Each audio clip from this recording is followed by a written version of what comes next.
안녕하세요. 뒤통수가 얼얼하게 배신을 당한 40대 남자입니다. 흔히들 결혼은 두 사람이 같은 방향을 바라보며 평생 함께 가는 일이라고 하잖아요. 하지만 전 가장 가까울 거라 믿었던 바로 그 사람에게 세상이 무너지는 듯한 충격을 받았습니다. 오늘 여러분께 그 이야기를 조심스럽게 꺼내보려고 해요. 부디 끝까지 잘 들어주세요. 우선 저희 부모님은 평생 과수원을 일구며 사셨습니다. 드넓은 가수원을 거의 대부분 부모님 손으로 돌보셨는데요. 그래서 항상 몸이 10개라도 모자랄 만큼 바쁘게 지내셨습니다. 그렇게 고된 일을 하시면서도 바깥에만 나가면 저희 형제 자랑을 하는 게 부모님의 큰 낙이었어요. 내 입으로 내 자식들 자랑하는 게 꼴불견일 수 있지만 그래도 우리 애들이 참 착해요. 큰 녀석은 엄마 아빠 바쁘다고 지가 알아서 동생도 챙기고 우리 둘째 녀석도 투정 한 번 없이 공부도 잘하고 얼마나 속이 깊은지 몰라요. 아유, 과수원집 애들 효자인 건 동네 사람들 다 알죠. 어쩜 과일 농사만 잘 지으시는 게 아니라 자식 농사도 잘 지으셨네. 제 2살 더 어린 남동생이 하나 있는데 녀석은 어릴 때부터 형인절 무척 잘 따랐습니다. 저흰 대학생이 돼서도 방학이면 당연히 고향으로 내려와 부모님 일을 돕기도 하고 가족끼리 자주 시간을 보냈죠. 그러다 제가 대학교 졸업반 때 운 좋게 한 기업의 인턴으로 합격하게 됐습니다. 감사하게도 인턴을 수료한 뒤 곧바로 대기업 정규직으로 채용돼 큰 어려움 없이 사회생활을 시작하게 되었고요. 그때 동생은 한창 진로를 고민하던 대학생이었는데 어느 날 결심한 듯 말을 꺼냈습니다. 형, 나 고민 많이 했는데 아예 고향에 내려와서 엄마 아빠랑 같이 과수원 일을 해볼까 싶어. 동생은 부모님 과수원 일을 도우며 농사를 배워보고 싶다고 했습니다. 저도 부모님도 처음엔 동생의 결심을 말렸어요. 혹시나 어떤 책임감 때문에 그런 게 아닌가 싶었거든요. 하지만 동생은 스마트 농업을 도입해 청년 과수원을 만들어 보고 싶다고 기어이 대학을 졸업하자마자 농사 관련 교육을 이수하더라고요. 그러곤 본격적으로 부모님을 도와 과수원 일을 시작하게 됐습니다. 처음엔 걱정도 되고 잘 견딜까 싶었는데 그래도 동생이 부모님 곁에서 챙겨드리니 마음이 놓이더라고요. 동생이 부모님을 잘 도와주고 있던 덕분에 전 회사 생활에 집중할 수 있었죠. 사실 전 일 욕심이 엄청 많은 편이라 회사 동기들이 다 기피하는 일을 먼저 나서서 떠맡곤 했거든요. 연휴 때 다들 연차를 끌어쓰고 칼퇴를 서두를 때 전 늘 사무실에 가장 늦게까지 남아 불을 밝혔습니다. 까다로운 업무나 귀찮은 현장 일도 마다하지 않았고요. 오히려 그런 기회를 제 것으로 만들기 위해 나섰다고 해야 할까요? 우리 내일 홍보 행사 나가야 하는 거 알지? 괜히 귀찮다고 딴청 피우지 말고 그런 게 하나하나 실전 경험이 되는 거야. 자, 누가 현장 나갈래? 하루는 팀장님이 외부 행사에 나갈 직원들을 모으시길래 저는 그 말씀이 떨어지기 무섭게 손을 번쩍 들었답니다. 제가 나가봐도 괜찮을까요? 현장에서 고객 한 명 한 명을 직접 만나는 게 저에겐 정말 큰 도움이 될 것 같아서요. 그러자 팀장님은 호탕하게 웃으며 제 어깨를 두드리셨답니다. 역시 우리 강사원밖에 없다니까. 자네라면 어디 내놔도 믿고 맡길 수 있지. 제 개인 생활을 포기하다시피 하며 그렇게 직장일에 매달린 덕분에 전 좋은 성과를 올릴 수 있었습니다. 동기들 사이에서 가장 먼저 승진가도를 달렸고 회사에서도 절 향한 신임이 두터웠어요. 그렇게 30대 초반이란 나이에 파격적으로 과장 직함을 달게 됐습니다. 제 승진 소식을 듣자마자 가장 먼저 달려간 것은 오랜 시간 제 곁을 지켜준 여자친구 현이었어요.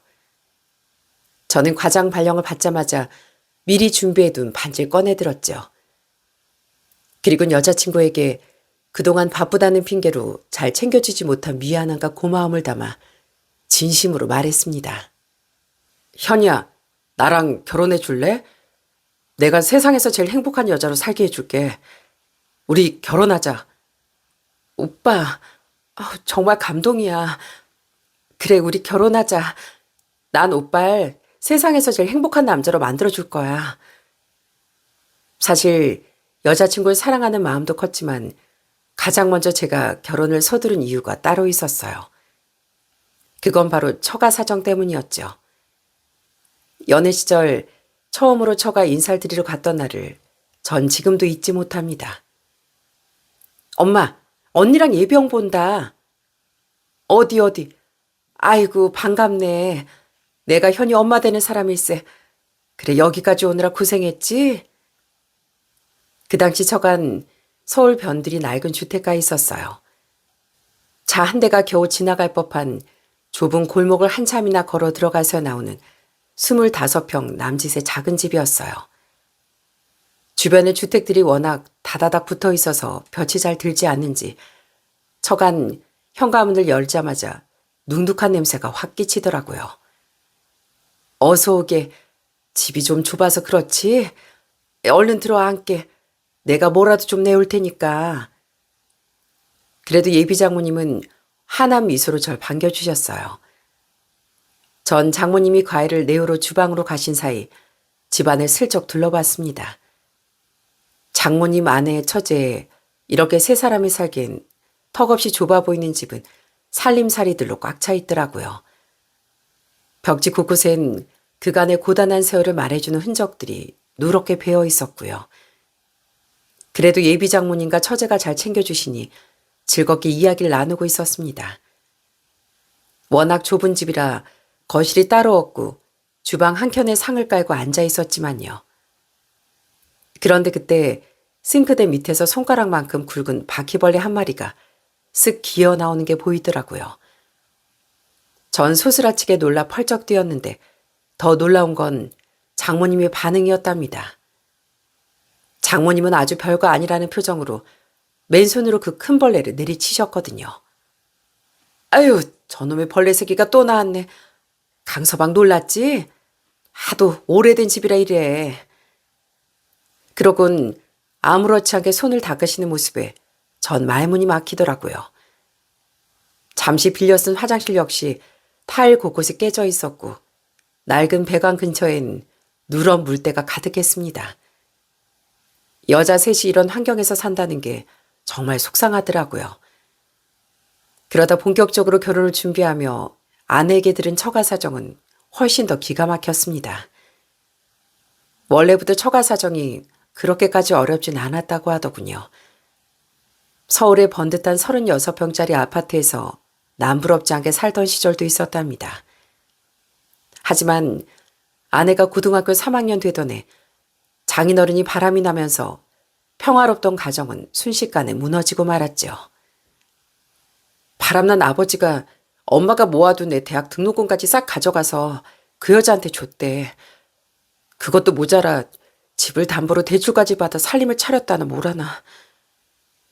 아내는 덤덤하게 말을 이어갔지만 이미 얼굴엔 깊은 슬픔이 서려 있었습니다.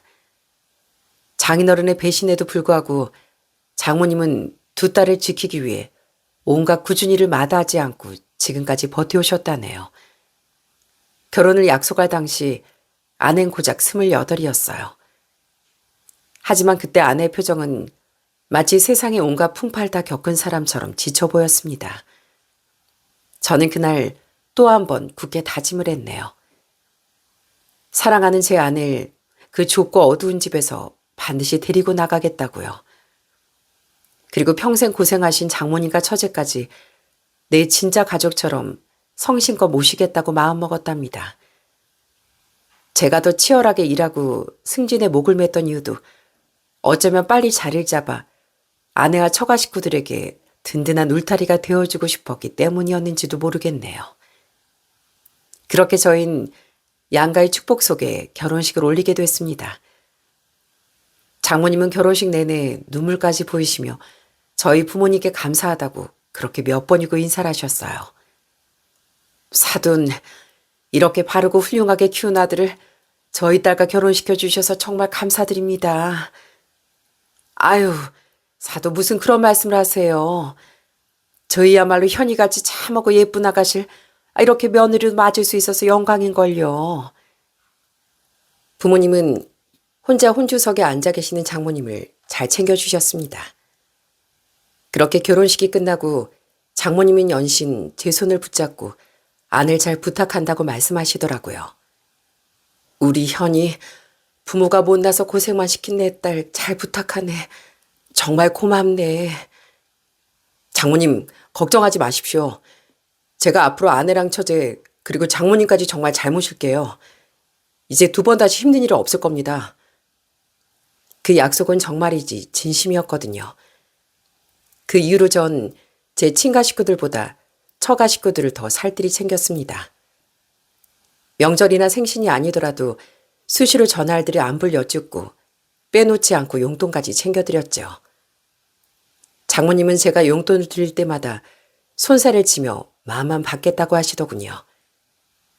저는 그런 장모님 손에 억지로 봉투를 쥐어드렸어요. 받아주세요, 장모님. 이 사이가 능력이 있잖아요. 장모님 맛있는 거 사드리고 싶어서 제가 그렇게 열심히 일한 건데요. 제 마음이니까 받아주세요. 아낸 그런 절 보며 고맙다는 말을 아끼지 않았습니다. 사실 제가 회사에서 승승장구할 수 있었던 원동력은 오로지 아내 덕분이었거든요. 아내 역시 직장인으로 바쁜 하루를 보냈지만 대기업 업무로 늘 긴장 속에 사는 절 위해 지극정성을 다했습니다. 새벽같이 일어나 아침밥을 차려내는 건 물론이고 제가 늘 입는 양복은 아내 덕분에 언제나 칼같이 다림질되어 걸려 있었죠. 당신 힘들게 왜 직접 다림질까지 했어?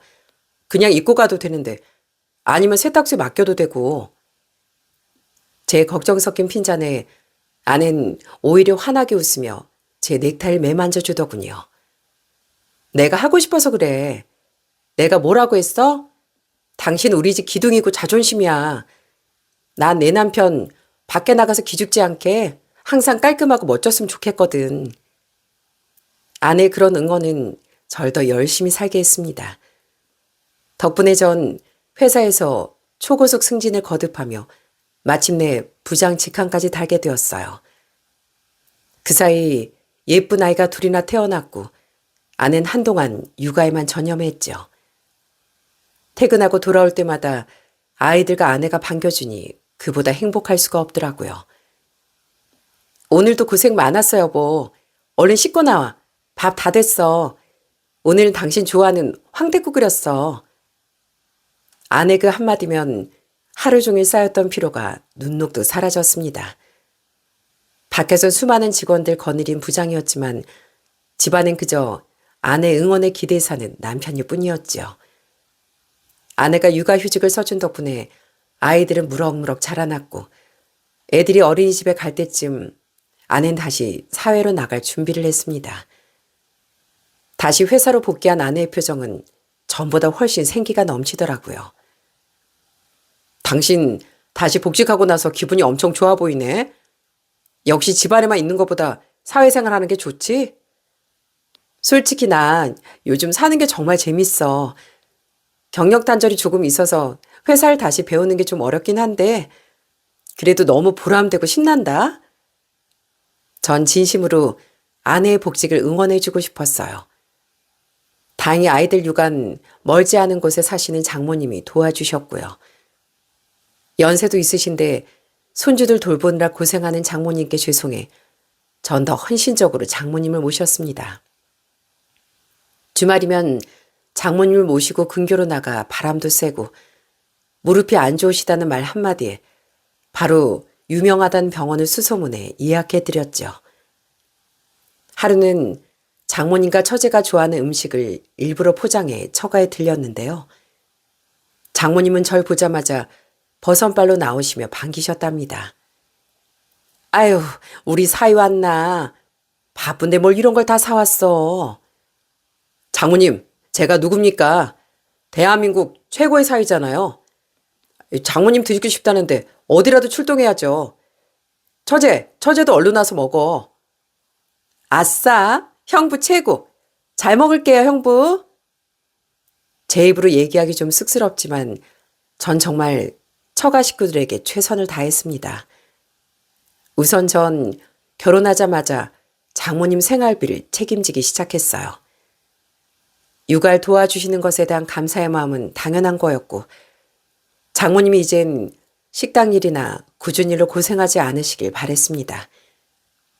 그래서 매달 100만 원씩 생활비를 따로 챙겨드렸죠.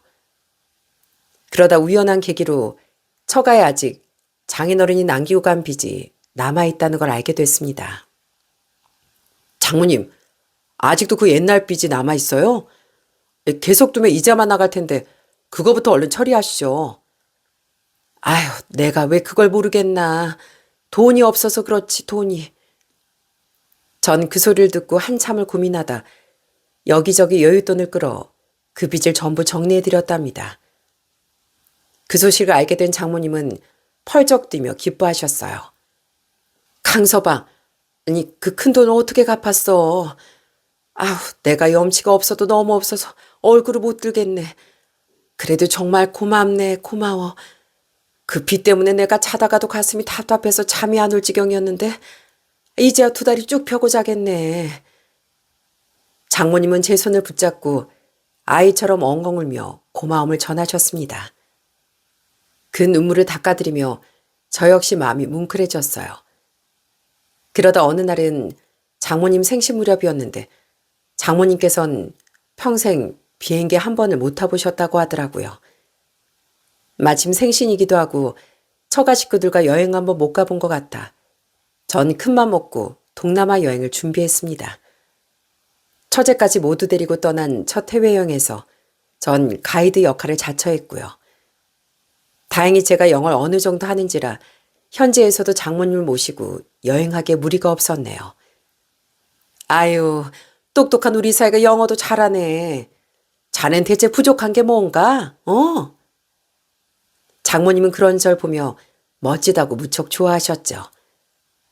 그렇게 한참을 여행하다 좀 쉴 겸 카페에서 망고 주스 한 잔을 사드렸는데 그때 장모님 표정이 너무 귀여우신 거 있죠? 아니, 이게 뭐야? 아니, 무슨 음료수가 이렇게 달달해? 너무 맛있다. 입맛에 맞으세요, 장모님? 이거 망고 주스예요. 여긴 어딜 가나 있으니까 계시는 동안 실컷 드시고 가세요. 제가 얼마든지 사드릴 테니까요. 뿐만 아니라 전 가는 데마다 장모님 손을 꼭 잡고 다녔습니다. 장모님이 아이처럼 기뻐하시는 걸 보니 저도 무척 기분이 좋더라고요. 현이야, 나 우리 사이랑 둘이 사진 좀 찍어줘. 내가 이렇게 호강하고 사는 게 다 우리 강서방 덕분이지 않니? 하여튼 사이사랑 못 말린다니까. 알겠어. 저기 앞에 서봐. 내가 둘이 아주 모자지간으로 보이게 찍어줄 테니까. 장모님은 여행이 정말 즐거우셨는지 한국에 돌아와서도 한참을 여행 이야기를 하셨답니다. 물론 제 자랑도 함께요.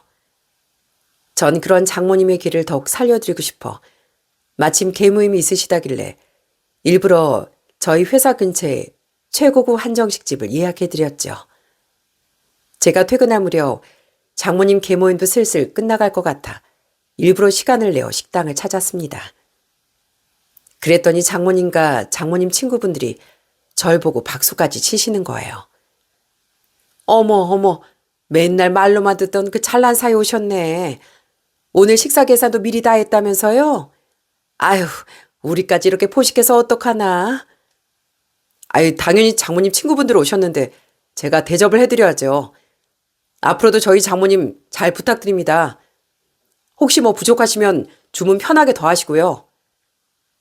그 순간 장모님 어깨가 친구분들 사이에서 절로 으쓱하는 게 보였습니다.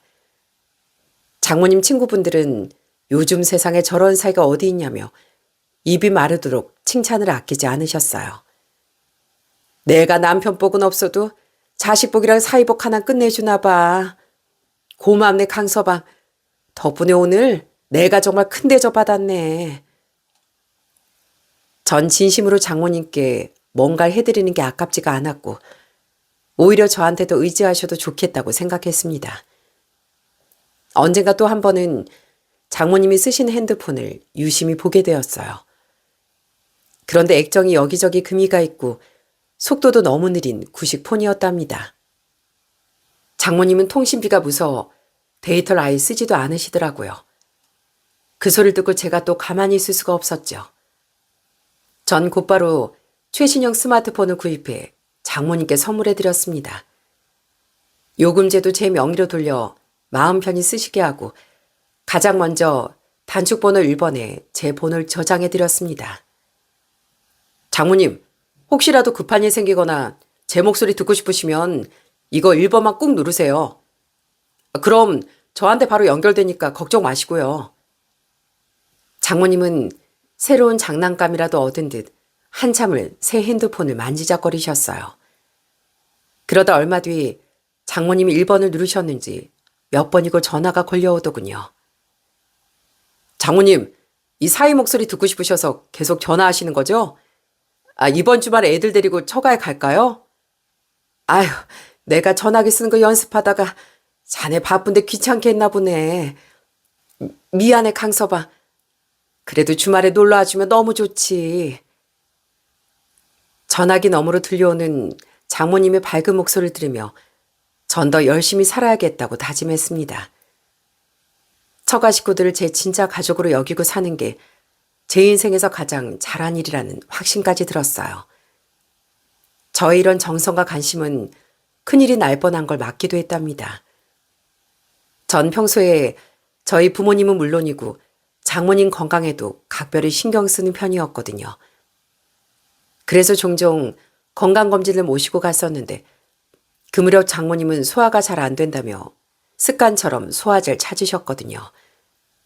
전 혹시나 어디 안 좋으실까봐 일부러 연차까지 내고 같이 병원에 동행했습니다. 그런데 정말 우려했던 대로 정밀검사 결과가 좋지 않게 나왔지 뭡니까?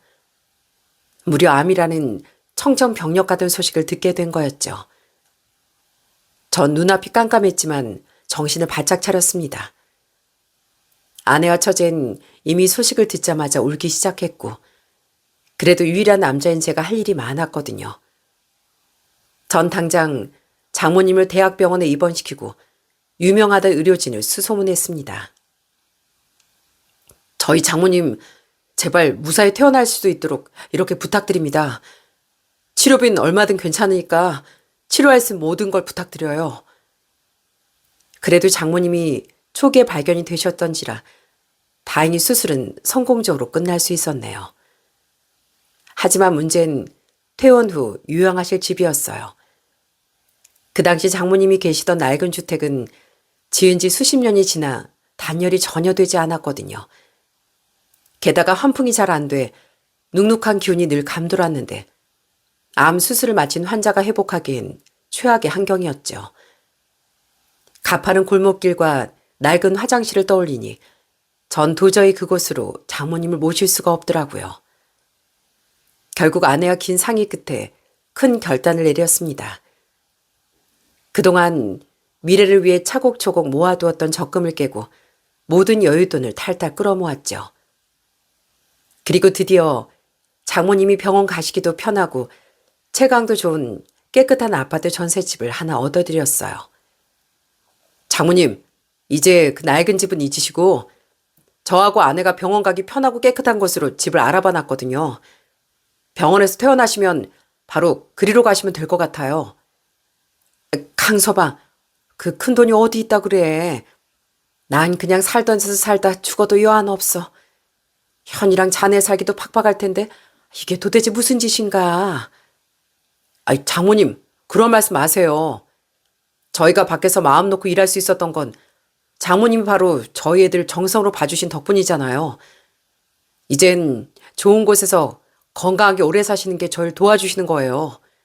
저는 장모님이 행여나 돈 걱정에 마음 불편하실까봐 회사에서 이번에 성과급을 아주 많이 받아 괜찮다고 몇 번이나 안심시켜드렸답니다. 사실 제 주머니 사정이 조금 팍팍해지긴 했지만 그런 건 아무런 문제가 되지 않았어요. 새로 얻은 처갓집은 남향이라 하루 종일 따뜻한 햇볕이 드는 따뜻한 집이었답니다. 화장실도 깨끗했고 예전 집처럼 싱크대 밑에서 바퀴벌레가 나올까봐 걱정할 필요도 없었죠. 장모님은 이사한 첫날 새 집을 둘러보며 그렇게 한참을 말없이 우셨습니다. 내가 전생에 무슨 나라를 구해서 자네 같은 사이를 만났을까. 강서방, 정말 고맙네. 엄마, 형부는 엄마 웃는 게 제일 좋다잖아. 그러니까 강서방 고맙네 하고 웃어야지. 그죠, 형부? 처제 말이 맞아요. 좋으시거든 기쁘게 웃어주세요, 장모님. 그래야 제 마음도 편합니다. 이후에도 전 장모님이 빨리 기운을 차리실 수 있도록 틈날 때마다 최고급 식재료나 몸에 좋다는 보양식을 사다 날랐습니다. 이왕 가는 김에 보일러는 잘 작동하는지 생활하시는데 불편함은 없는지도 꼼꼼하게 살펴보고 오곤 했네요. 그간 여러 사람의 진심 어린 간호와 쾌적한 환경 덕분인지 장모님 얼굴색은 하루가 다르게 좋아지셨답니다. 그렇게 또 몇 년이란 시간이 순살처럼 빠르게 흘러갔어요. 그 사이 장모님은 무사히 병을 이겨내셨고 예전의 건강한 모습을 되찾으셨답니다. 아내 역시 두 아이를 훌륭하게 키워내며 변함없이 절 응원해 주었고요. 하나 달라진 게 있다면 아내가 직장일에 바빠 얼굴 보기도 좀 어려워졌다는 거였죠. 그래도 퇴근하고 현관문을 열 때면 아내가 집에 있는 날이 제일 기다려지는 날이었답니다. 얘들아, 아빠 퇴근하셨어. 엄마가 평소에 뭐라고 그랬지? 아내의 말이 떨어지기가 무섭게 아이들이 거실로 달려나 제게 배꼽 인사를 했습니다. 아빠 오시면 다녀오셨어요 하고 인사드리라고 했어요. 아빠 다녀오셨어요? 아내는 아이들 교육이 확실한 편이라 첫째, 둘째 녀석 모두 예의 바르게 잘 자라고 있었답니다. 그러던 어느 날 무척이나 반가운 소식이 들려왔어요. 그건 바로 막내 처제가 결혼할 남자를 데려온 거였죠. 처제는 워낙 성격이 밝고 애교가 많아 평소에도 절 친오빠처럼 잘 따르곤 했거든요. 틈만 나면 제 옆에 붙어 용돈을 달라고 조르기도 하고 또 갖고 싶은 게 있으면 애교 섞인 목소리로 사달라고 말하곤 했습니다. 그러니 결혼이라는 큰 이벤트를 앞두곤 당연히 갖고 싶은 게 있을 거라고 예상하고 있었죠. 형부, 저 드디어 결혼하잖아요. 그래서 말인데 형부한테 미리 갖고 싶은 거 말해도 돼요? 저한텐 형부가 아빠보다 더 아빠 같은 거 알죠? 아이, 그래. 우리 처제 결혼하는데 이 형부가 또 가만히 있을 수 있나. 필요한 거 있으면 얼마든지 말해봐. 아, 이번 주말에 나랑 같이 쇼핑하러 갈까? 전 귀여운 막내 동생 같은 처제에게 당연히 좋은 결혼 선물을 해주고 싶었습니다. 그래서 필요한 가전제품을 사주겠다고 약속하고 주말에 시간을 냈죠. 그때 아내는 집에서 아이들을 돌보겠다고 해서 저와 처제 둘이 신혼집에 드릴 가전제품을 보러 나섰습니다. 그렇게 백화점과 가전 매장을 몇 군데나 돌며 세탁기부터 냉장고까지 꼼꼼하게 살피다 보니 시간이 금방 지나가더라고요. 저젠 신이 나서 이것저것 구경하다 슬쩍 제 팔짱을 끼며 이렇게 말하더라고요. 형부, 저 배고파요. 우리 일단 밥부터 먹으러 갈까요? 아, 아직 가야 할 때가 많은데 체력을 든든히 비축해놔야 구경도 더 열심히 하죠. 아, 그래. 안 그래도 나도 마침 배가 좀 고프더라고. 처제, 뭐 먹고 싶은 거 있어? 내가 오늘 맛있는 거 쏜다. 역시 우리 형부가 최고라니까요. 제가 근처에 맛집 알거든요. 거기로 가요. 그렇게 전 처제와 근처 식당가로 향했습니다. 처제가 먹고 싶다는 메뉴도 고르고 주문한 음식을 기다리고 있는데 갑자기 아랫배 쪽에서 묵직한 통증이 느껴지는 겁니다. 처음엔 그저 아침에 먹은 게 잘못됐나 싶어 대수롭지 않게 넘기려고 했는데 시간이 갈수록 식은땀이 다 나더라고요. 의자에 앉아있기도 힘들 만큼 속이 심하게 뒤틀리기 시작하자 전 곧바로 화장실로 뛰어갔습니다. 처제, 나 배가 좀 아파서 화장실 좀 다녀올게. 음식 나오면 먼저 먹고 있어. 전 계속 꾸르륵거리는 배를 붙잡고 화장실로 뛰어갔습니다. 근데 그때 당장 회사에 회신해야 할 긴급한 업무 연락이 떠오르는 겁니다. 그날 일진이 참 사납구나 싶어 주머니를 뒤져보니 급한 나머지 핸드폰을 그만 테이블에 그대로 두고 왔더라고요. 전 일단 급한 불을 끄고 다시 핸드폰을 가지러 테이블로 다가갔습니다. 그때 갔던 식당은 구조상 화장실이 매장 깊숙한 뒤편에 있었고 제가 앉아있던 테이블은 그 길목에 있었거든요.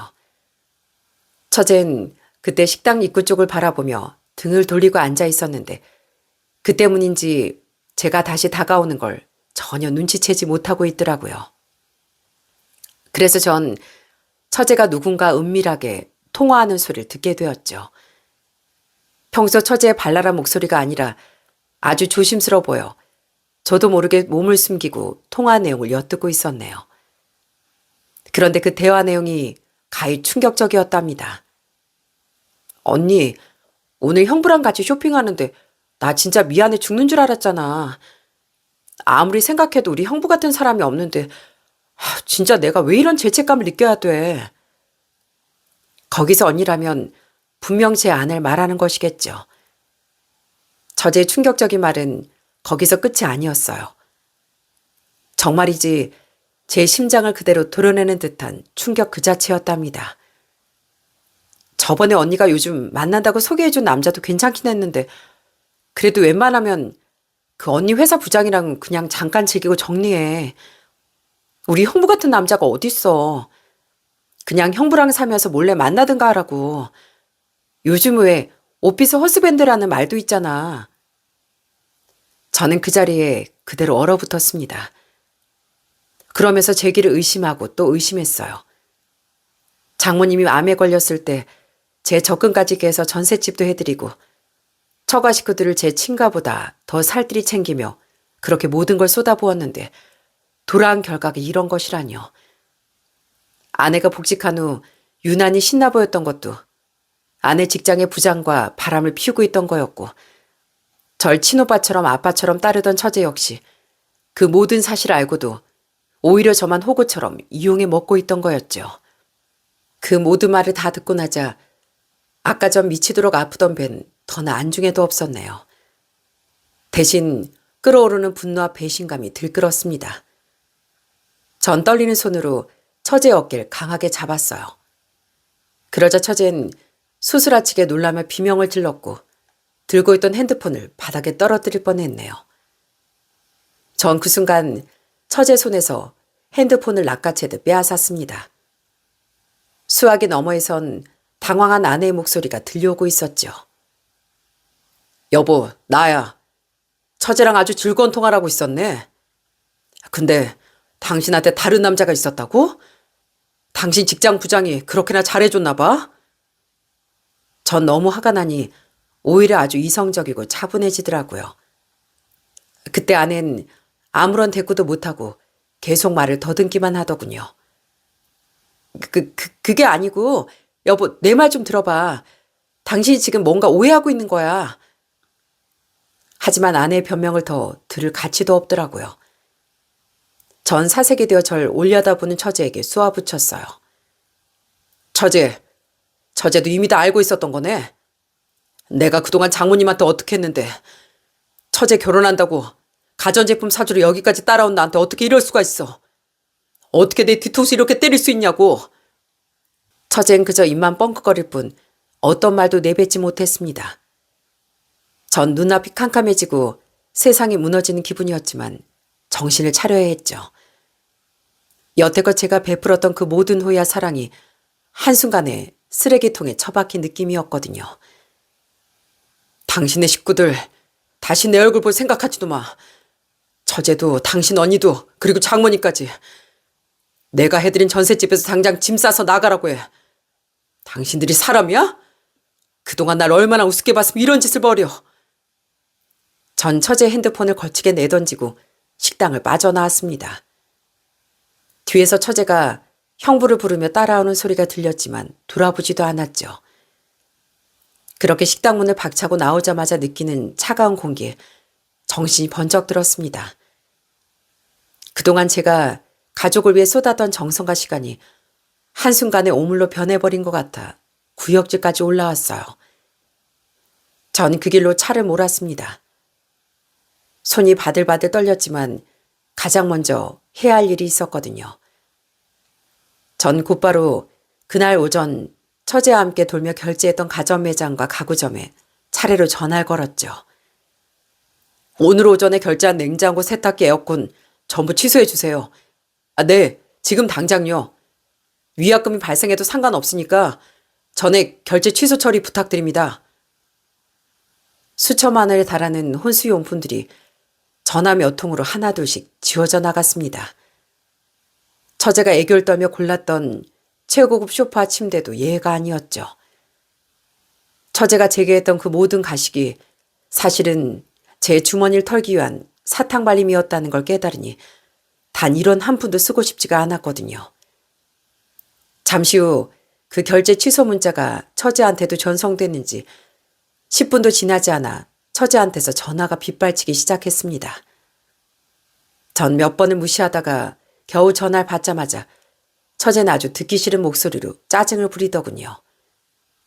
형부, 설마 내 혼수도 다 취소했어요? 지금 매장에서 연락 오고 난리 났단 말이에요. 아니, 언니가 사고 친 걸 왜 나한테 그래요? 난 진짜 아무 잘못 없어요. 오히려 전 그 남자 정리하라고 했단 말이에요. 처제, 말은 똑바로 해야지. 나 같은 호구가 없어지면 처제만 아쉬워서 그랬던 거잖아. 아니야? 처제는 억울하다는 듯 말했습니다. 본인 언니의 잘못을 숨기고 오히려 부추겼던 잘못은 안중에도 없는 태도였어요. 형부, 저 바로 다음 달에 결혼이란 말이에요. 이거 다 취소하면 저 시댁에 뭐라고 말해요. 저 결혼을 어떻게 하라고요. 제발 저 한 번만 살려주세요. 네? 그건 처제가 알아서 할 일이지. 내 돈을 산 물건 내 마음대로 취소하겠다는데 무슨 상관이야? 언니랑 같이 그 부장이나 사람한테 가서 사달라고 하든가. 형부, 진짜 1억이에요? 그리고 처제, 언제 내가 아빠보다 더 아빠 같다며? 세상 어느 가족이 서로 뒤통수 치나? 당신들한테 이 돈도 아까워. 그러니까 다신 전화하지 마. 전 처제의 비명을 뒤로하고 전화를 확 끊어버린 뒤 바로 번호를 차단해버렸어요. 이제 더는 호구 같은 사인 노릇도 든든한 형부 노릇도 끝이었네요. 처제가 아내의 바람을 알고 있는 거 보니 당연히 장모님도 아시겠거니 했습니다. 제게 맨날 고맙다, 미안하다 하시더니 딸의 허물은 철저히 숨기고 계셨나 봐요. 전 곧바로 제가 장모님께 해드린 전셋집으로 차를 돌렸습니다. 그 집 역시 제 명의였고 제 피 같은 돈으로 마련한 집이었으니까요. 전 우선 장모님 집 앞에 차를 세우고 아내가 쓰고 있던 제 명의 카드 명세서를 살폈습니다. 그동안은 아내가 어디서 무슨 돈을 쓰든 전혀 신경 쓰지 않았는데 그거야말로 정말 바보 같은 짓이었죠. 결제 내역을 5개월 전으로 거슬러 올라가 보니 평소 아내의 동선간 전혀 어울리지 않는 낯선 지명들이 눈에 들어오기 시작했습니다. 저희 집이나 아내 회사와는 정반대 방향에 있는 특정 동네 편의점과 커피숍, 또 식당 이름이 줄줄이 사탕처럼 엮여 나오더군요. 그놈 사는 데가 이 근처인가 보네. 겁도 없이 내 카드로 이런 짓을 벌여? 근래 저녁마다 퇴근이 늦어진다 했던 날, 아낸 그놈의 동네로 추정되는 근처 편의점에서 제 카드로 이것저것 참 많이도 샀더라고요. 제가 처제와 쇼핑을 나갔던 주말에도 아이들과 집에 있겠다더니 정작 결제된 곳은 장모님 댁이 아닌 역시나 이젠 익숙한 어떤 장소였습니다. 그러니까 정리해보자면 아내는 약 5개월 전부터 바람을 피고 있었고 이미 장모님과 처제는 그 남자를 알고 있는 것 같았어요. 뻔뻔하게도 제가 처제랑 외출했던 날에도 아이들을 아마 장모님에게 맡기고 그 남자를 만나러 나갔을 겁니다. 저는 그 두 연놈들에게 복수하고자 밖에서 나를 꼬박 세우고 아침이 되자마자 아내의 회사로 찾아갔습니다. 차에 있던 제 양복까지 갖춰있고요. 제가 정장까지 갖춰있고 회사 안으로 들어가자 중소기업이었던 아내의 사무실 직원들이 약간 술렁이기 시작했습니다. 저는 그 시선을 다 무시하고 곧장 대표실 문을 두드렸어요. 그리고 곧장 제 명함을 정중히 내밀었습니다. 안녕하십니까? 저는 땡땡 기업에서 근무하는 강재원 부장이라고 합니다. 불쑥 이렇게 찾아와 결례가 많습니다만 대표님이 꼭 아셔야 할 사내 불상사가 있어 실례를 무릅썼습니다. 예? 아니, 그게 무슨 소리신지. 다름이 아니라 이 회사 직원인 이현희 씨 아시죠? 제 아내 이현희 씨와 여기 부장이란 사람이 5개월째 부적절한 관계를 이어오고 있다더군요. 증거라면 얼마든지 드릴 수 있습니다. 얼마 크지도 않은 회사 내에서 간부와 유부녀 직원이 바람났다는 사실이 어깨에 퍼지면 대표님 회사 이미지에 어떤 타격이 갈진 잘 아시리라 믿습니다. 저희 회사를 잘 아시겠지만 저도 부장으로 일하고 있는지라 만약 대표님이 그냥 묻고 넘어가신다면 이보다 더한 일도 할 예정입니다. 그러자 대표의 얼굴이 순식간에 차가워지더군요. 대기업 간부가 직접 찾아 퍼뜨린 스캔들에 아내 회사는 그야말로 발칵 뒤집어졌죠. 대표가 그래도 제 말을 알아들었는지 결과가 무척 신속하더라고요. 아내는 사내 기강 문란을 사유로 다음날 즉시 해고되었고 상가남이 부장 역시 권고사직 처리됐습니다. 어깨가 좁다 보니 두 사람이 이른가 불륜 사실은 삽시간에 소문이 퍼져나갔고요. 처제에게 연락을 받았는지 일단 숨어있던 아내는 곧장 제가 있는 곳으로 달려왔더라고요. 아내는 억울하다는 듯 제게 따져 물었죠. 당신이 어떻게 나한테 이럴 수가 있어? 꼭 이렇게까지 해서 내 앞길을 막을 속이 시원해? 너야말로 제정신이야? 나보다 잘난 놈도 아니고 그 조그만 회사 부장이란 바람이나? 바람을 피우려거든 나보다 훨씬 잘난 놈한테라도 가든가. 그랬으면 내가 능력 부족이라고 자책하며 이해라도 하려고 노력했을 거야. 근데 고작 저런 놈이랑 내 뒤통수를 쳐? 제 서슬퍼런 기세에 아낸 그제야 상황의 심각성을 깨달은 듯 바닥에 무릎까지 꿇더라고요. 지나가는 사람들이 쳐다보는 것도 아랑곳하지 않고 아주 싹싹 빌기 시작하더군요.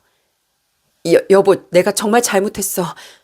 그러려고 그런 게 아니라 일을 다시 배워야 하는데 그 사람이 좀 도와줬고 그러다 잠깐 실수한 거야. 나 정말 한 번만 용서해줘. 당신 없으면 나랑 우리 애들 어떻게 살아. 실수? 처제가 그놈 얼굴까지 알고 식사 대접까지 받았다는데 그게 실수라고? 보니까 그놈 얼굴도 꽤 반듯하던데 그래서 홀렸냐? 그 얼굴값 치르느라 내 카드로 미래까지 즐겼어? 아내가 제 바지가랑을 붙잡고 울며 매달리는 그때 처제에게서 또다시 전화가 걸려왔더라고요. 핸드폰 너머로 들리는 처제의 목소리는 거의 비명에 가까웠습니다. 언니, 형부가 내 혼수 다 취소했어. 가구점이고 가전 매장이고 다 결제 취소됐다고 연락 왔단 말이야. 나 어떡해. 당장 얼마 뒤가 신혼집 입주인데 어쩌라고. 나 진짜로 죽고 싶어. 내가 잘못한 것도 아니잖아. 여전히 남 탓하고 있는 처제의 절규를 들으며 전 아내의 손을 거칠게 뿌리쳤습니다. 그리고 처제에게 똑똑히 말했죠. 처제, 언니가 바람 피우는 거 알면서도 부추기고 알리바이까지 만들어줬다며? 이건 엄연히 공범인데 왜 이제 와서 피해자인 척이야? 당신들 식구들, 장모님까지 당신까지 똑같아. 내 호의를 권리로 알고 날 기만한 대가는 이제부터 시작이야. 전 바로 전화를 끊고 차에 올랐습니다. 백미러로 보이는 아내는 여전히 한자리에 멈춰 있었지만 제겐 단 한 줌의 동정도 남아있지 않았죠. 전이 복수를 끝장내기 위해 곧이어 부동산에 전화를 걸어 장모님이 사는 전셋집을 내놨습니다. 수수료와 위약금이 얼마가 들든 상관없으니 무조건 가장 빠른 시일 내에 집을 빼겠다고 말씀드렸죠. 부동산에선 얼싸 좋다 하고 금방 세입자를 구했는지 하루가 지나지 않아 다시금 아내에게 전화가 걸려왔더라고요. 당신 미쳤어? 왜 그래 정말. 우리 엄마한테까지 이럴 거야 진짜? 엄마 지금 이 사실 다 알고 충격받아 몸져 누우셨단 말이야. 건강 회복된 지 얼마나 됐다고 이 추운 날에 노인네를 길거리로 내쫓겠다는 거야. 전 아내의 뻔뻔한 태도에 실소가 터져 나오더군요. 니네 식구들 전부 내 등에 빨대 꽂고 사람 하나 호구로 만들었으면서 이제 엄마 타령이야? 내 피 같은 돈으로 그 눅눅하고 곰팡이 피는 집에서 꺼내줬더니만 은혜를 이따위 배신으로 갚아? 그렇게 장모님 건강 걱정되면 당신 직접 집을 사들이든가 그 부장놈한테 빌어보든가 해.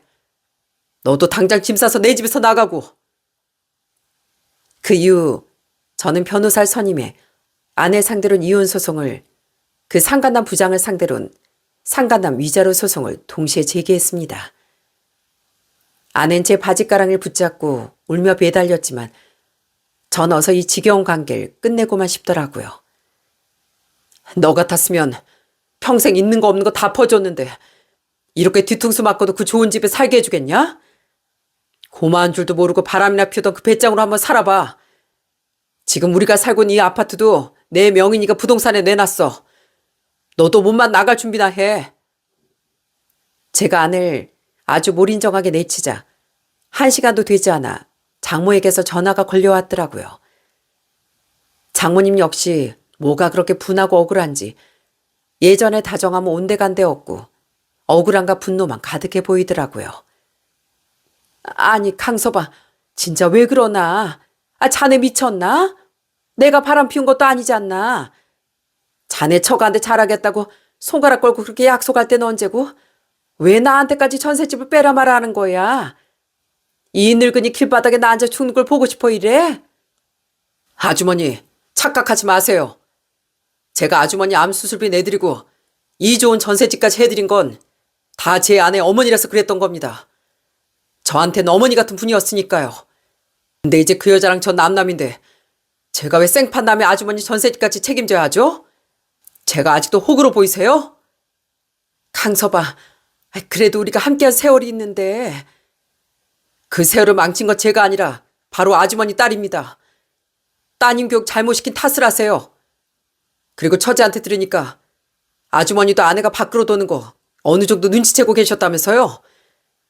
그러면서도 입 싹 닫고 제가 드린 용돈 받으면서 전셋집에서 편히 쉬셨잖아요.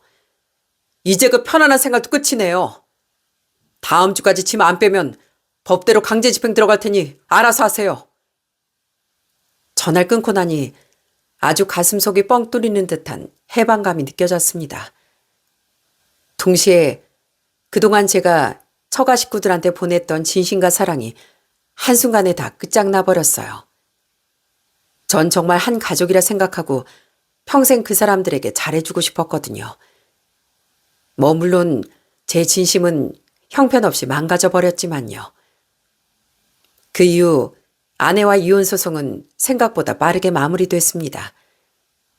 명백한 유책 사유가 아내에게 있었기에 법정에서의 싸움은 제게 유리하게 흘러갔거든요. 하지만 제 마음을 가장 아프게 했던 건 재산이나 소송 문제가 아니었답니다. 바로 중학생인 아들과 초등학교 6학년인 딸아이 태도 때문이었죠. 아이들은 엄마가 다른 남자를 만나며 아빠인 절 기만했다는 사실을 알게 된 후 큰 충격에 빠졌습니다. 아빠, 우리는 앞으로도 계속 아빠랑 살 거예요. 우리도 아빠가 엄마랑 외할머니 이모한테 잘한 줄 알아요. 이건 엄연히 엄마가 잘못한 거잖아요. 고맙고 미안하게도 아이들은 단 1초의 망설임도 없이 저와 살겠다고 하더군요. 평소 엄마를 따르던 딸조차 엄마 배신에 화를 내고 자꾸만 제대로 숨는 모습을 보며 가슴이 찢어지는 것 같았습니다.